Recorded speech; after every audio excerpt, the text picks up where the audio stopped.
Do you want to Merry Christmas, everybody! Merry Christmas! Oh my golly, isn't it wonderful, bro? This is the best time of the year. Best time of the year. It's definitely Christmas. Isn't it great? It is great. It's a wonderful time of year. Mm-hmm. So, do you know we have a long history in this country of doing great things on Christmas? Inform me. What do you mean? So, one of the major items in the Revolutionary War, Washington crossing the Delaware, Christmas morning. I did know that. Isn't that amazing? That is fantastic. And it worked because no one thought anyone would ever try that kind of insanity. But we do. We did. That's our heritage. Boom! Oh, man, I love that. I love that. Merry Christmas, everybody. Woo! Well, I have a you're lot of energy. This is great. Merry Christmas. How you doing? We hope you're all enthused about Christmas as much as he is. But no, you started out there. Obviously, this is the week of Christmas. Mm-hmm. Nice little story there to start us off. I've got something else for you that follows in that path. What's your favorite Christmas story? Memory, tradition, etc. Think back to your childhood. Memory lane here. What's your favorite Christmas memory? This is a really good question because I know we talked about talking about this and I put zero thought into it until this exact moment. So, looking back, it's a little harder of a memory, but I know it from a picture. Okay. We would get, now this is in the 90s, Connects. Ah. And we would get like a Connects roller coaster. Mm-hmm. And it's my dad and I building it. Ah. And then, years later, like playing a GameCube. Mm-hmm. My first laptop, watching movies on it. Those were some cool. We're also gifted some very nice things on Christmas. Other families stepping in, helping us out at times. Absolutely. Things doing great for our family at different times. But being able to go bless others and also being blessed, the time with the family, I can't pull one specific memory at the moment. But there's just so much good memories that I have from this time. But go. What do you got, man? Well, I would say along that same path. But one of my favorite memories is when I was a kid. Obviously we always had Christmas in our living room. So we'd wake up, etc. You'd go about the morning activities. We would always have, especially when we were kids, we would wake up and Dad would always read this Christmas story to us. Mm-hmm. And then after we read the Christmas story, then everyone would run out to the living room. We'd all already been out there several times looking at the presents. But we each had our own spot laid out in the living room. Okay. And it would change a little bit year to year, but most of the time it stayed fairly the same. And to this day, I could walk in that living room and tell you where everyone sat on Christmas morning. Everyone had a spot, and we would go around. One of the things that I always loved is the siblings all got presents instead of just mom and dad getting presents for the kids. All the siblings got presents for everybody as well. Okay. So we would take turns going around from each person at their spot, giving someone a present. So I'd give mom a present, and the next sibling would give dad a present, next sibling would give, etc. And you just go around in a big circle giving presents out until all the sibling presents were gone. And then mom and dad would give out all of the kids' presents. Nice. Yes. And one of the cool things that they always did that I loved, that always kind of made, and a lot of people don't like this, but when I was a kid, that's just the way we did it, and I loved it. But I guess looking back on it now, some people are just too impatient for it, I guess. But we would, once we started, mom and dad would started giving out all the kids their presents. All of the presents had a number on them. And one of the kids would go up, usually my older brother, and he would pick a present. And it would have a number on it. And then Mom would have this chart of all the numbers and who that number of present was for. And so he'd pick a present and he'd be like, 4. And Mom would be like, 4 is for little Jimmy or whoever.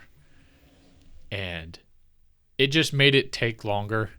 It dragged it out. And, you know, a lot of people, you know, they'd be like, I would have just wanted to run up and rip them all open. But remembering that was always special, is still to this day special to me because it was an enjoyable experience. I love doing it that way. One day I hope to do that with my kids as well. It was a fun time. It was a cool little way of giving out the presents. That's fun. Now, one year, since you were talking about presents here, naturally, it's Christmas. We're going to talk a lot about presents today. But I gifted my brother like 7 to 10 things that were all his, that he didn't know that he had left either at my parents' or his house, and I'd been taking them the whole year. And, you know, by about the 4th, he's like, you know, because he hasn't seen this thing in a while. Right. Like, he's grateful, but he's starting to get a little curious. Why? I feel like I know this from somewhere. Exactly. Oh, that was fun. That is awesome. But is presents the reason for this season, my friend? No, not really. It's not. What is the reason? So there's different takes on this one, and I'll start with one that I think is a little more obvious, and then I'll let you share.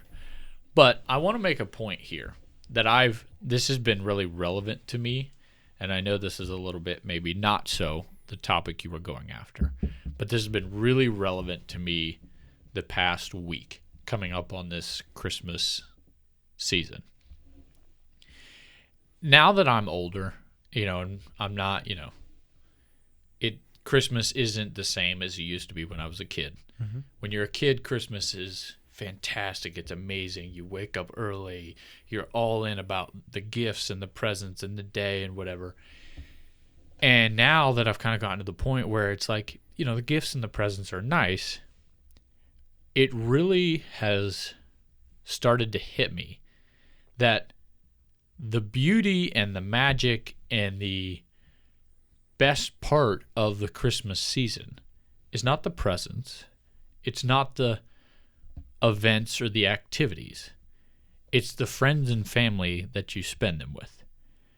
And for us, and for me, the magic of Christmas was Mom, Dad, and my siblings.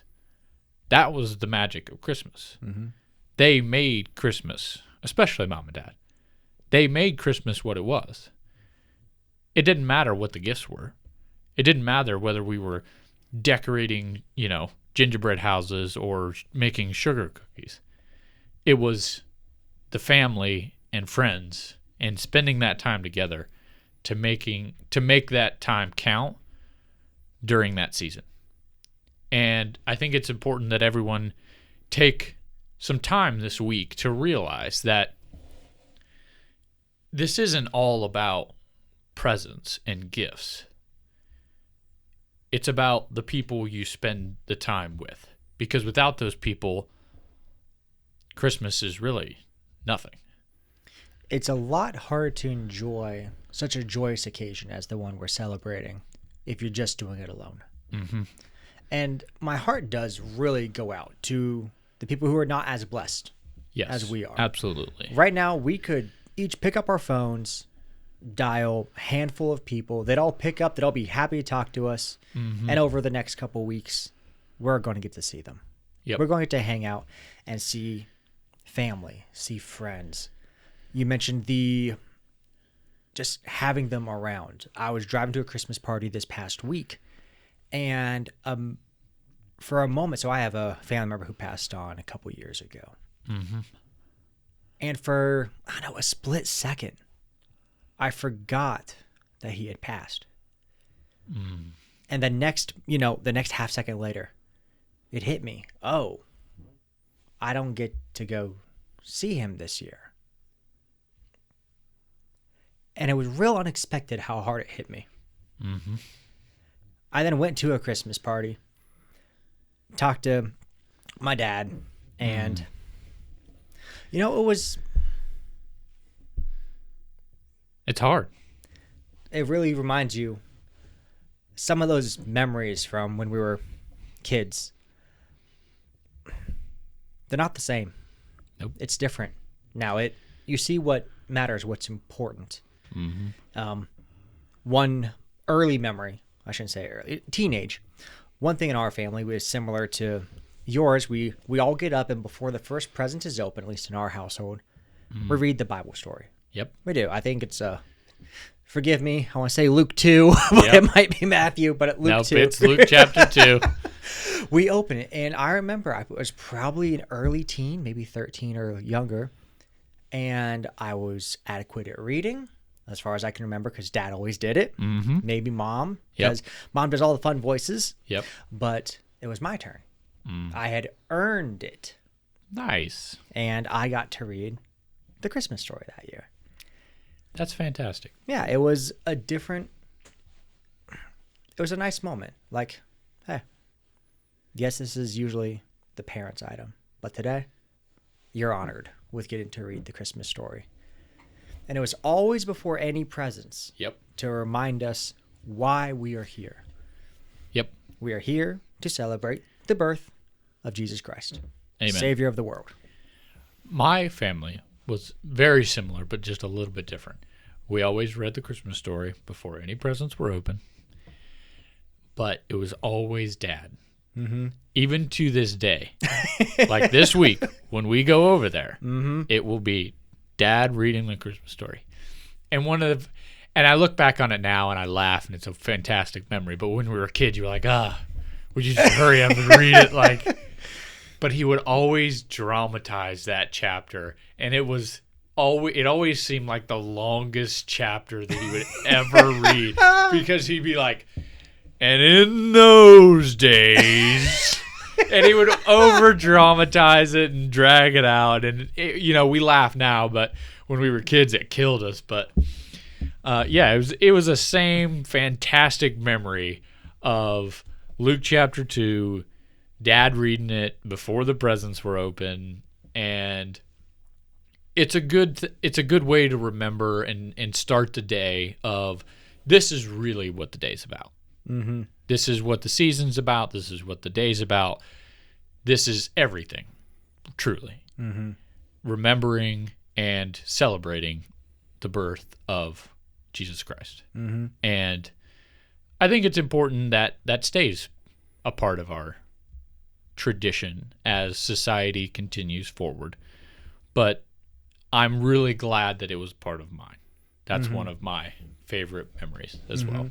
And it's so funny that as time goes on, as a kid, we probably wouldn't have immediately said, I really wish we could just skip this part because there's presents right there and I can see them and they're right there and I can't touch it. No touching.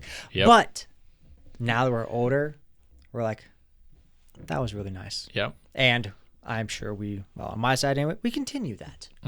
That way, that's always, it recenters us. Yep. And to kind of reiterate what I was saying earlier, back when we were kids, we didn't realize it, but that was the magic of Christmas. Those moments, that's what it was all about. And like you said, back when we were kids, hurry up, Dad, like, come on, we want to get to the presents. But now, I wouldn't have missed that for the world, because it's one of my favorite memories as a kid. And so it's special to be able to enjoy that. And like you said, it does make me grieve for the people that don't have that, especially in these next two weeks. I do feel for the people that don't have that. There's a lot of people who this season is incredibly stressful and sad and heartbreaking because they feel, and often don't, they don't have anyone to really celebrate with. They don't have the love that you and I have been very blessed with. Yep, absolutely. And a lot of times that's kind of our job as Christians, is to extend love out to them to the best of our ability, because it's not all about the presents. The presents are fun. They're so much fun. And They are. I have a handful of presents that I've bought, and I cannot wait to give them to the people who they're for. Don't worry, I left you off the list. As you requested, I did not get you a gift. I don't believe it. Yeah, I don't believe it. Nope, definitely didn't. Didn't do it. But knowing, this is also the time where, we have those traditional songs. Yep. From our childhood. And that's something that, over the next 2 weeks, there's going to be a lot of Christmas songs sung. Mm-hmm.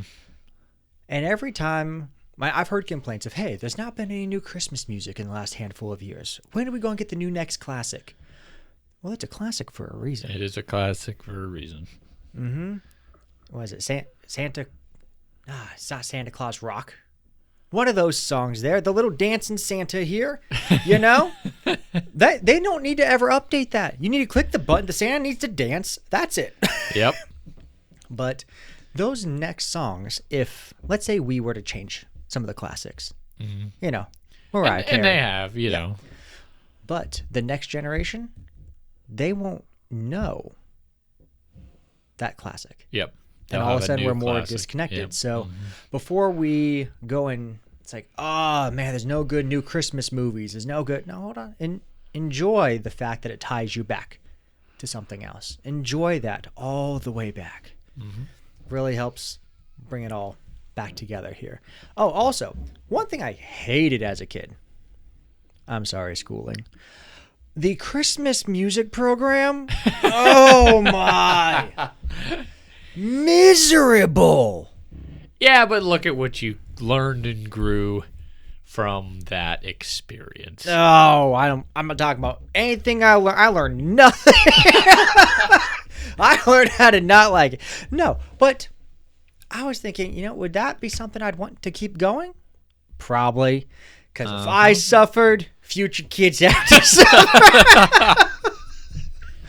Oh, but those programs, man. Oh, man. I forgot about those till this exact moment. And I'm traumatized. They can be a little rough. That is true. Or if you're at a small church and it's a bunch of small kids singing, the patience of Job is being tested in those moments. Yeah, that is true. But you're just happy that they showed up and there's words coming out of their mouth. You know what? That is where, the term joyful noise really comes into play there. Yes. Oh my God. You know what's truly traumatizing is when you go to one of those candlelight services and you see these 4-year-olds running around with like candles that are actually on fire. Yes. And you're like, is no one supervising these kids? It's like, this place is going to burn down. But it's like, between all these adults, I'm sure we could put the fire out. that could be a little traumatizing. Now, I didn't see this until like the last 10 years. When you do a candlelight service, we would always do real candles. Yeah. Every time. They'd always be uncovered. Like open flame candles. Last few years, I've seen people like, it's kind of nice. They do some colors on them. So they do like a clear cup, like red, green, purple around that to kind of hold the flame in. It gives it a nice bright, you can see all the colors. But I'm like, I kind of just like an open flame. Yeah, I'm not sure I'm familiar with that. Yeah, I'm not going to say it's as popular, but I've seen it. Also, I think there was a season where people did like electric candles. I don't like that. Yeah. No. Also, for anyone lighting candles, please, if you're the flame holder, do not dip your candle. They come to you, okay? You do not dip the candle and pour wax onto the pork. You just pour all that wax out, man. Oh, my God. All over their hand. But no one teaches. You know what? Fine. I'll leave one more little fun memory. Not that I'd encourage young children to do this, but did you know? And you, of course, you're a tough guy, but you can just put the candle out by just touching it real fast. Just especially it's if you so much fun. Yeah, lick your fingers first. Yeah. The first time I saw my older brother do that, I'm like, oh, that's so cool. Legendary. Dude is so tough. No, well, you know what? These are all fantastic memories that we've passed on and we're sharing here. But you know what I think is also as important? And I think we can end on this. But don't forget the importance of starting new traditions and new memories. Because as great as it is to think back and enjoy those memories and those experiences, and everyone, you want to keep those going, don't forget that it's also important to turn that next page and start those new memories. My wife and I have started some of our own Christmas traditions. And, we don't have any kids yet, but we're starting to start some of our own Christmas traditions. And those are really nice. You don't think about that as at the time, oh, we're going to start our own new Christmas traditions. But it's important that we keep moving forward. It can be really easy to get stuck in that, well, this is just what we've done since I was a kid, and that's just what you keep doing, and that's fine. But don't forget that it's equally as important to create those memories for somebody else and to make those next steps and next chapters, especially in a season like this. And that can be equally as important, and I know I may not be the most qualified person to say this, but if this is a hard season for you, that may be the best way to help with that, is if you can somehow learn to take that next step, turn that next page, and make those new traditions, those new memories, those new activities, and really refocus why this season is what it is. Remember the reason for the season, and remember what Christmas is all about. And whether you're in a big, blessed family like we have, or if you're on your own, please, even if it's a little weird, get to a church on Christmas Eve, Christmas Day if you're real ambitious. But almost all the churches right now are going to be preaching one thing almost across all of Christendom. The birth of Jesus. We're all pretty much unified this 1 and 2 days a year. Yep. So please get there. And you know what? That's a tradition that we've had that I'm sure we'll still be doing 50 years from now. Yep. Because this is the part of the tradition. What surrounds it, it's going to change. Yep. That openness to make new ones, I love that. Yep. And it's always keeping focused on what's really important. And I think, we've discussed that today, and I think it's a fantastic time for people to really just sit on that and think about that and focus on that. But Merry Christmas, everybody. We hope you have a wonderful week. Enjoy the holidays, and we'll see you next time. Yeah. Merry Christmas, guys.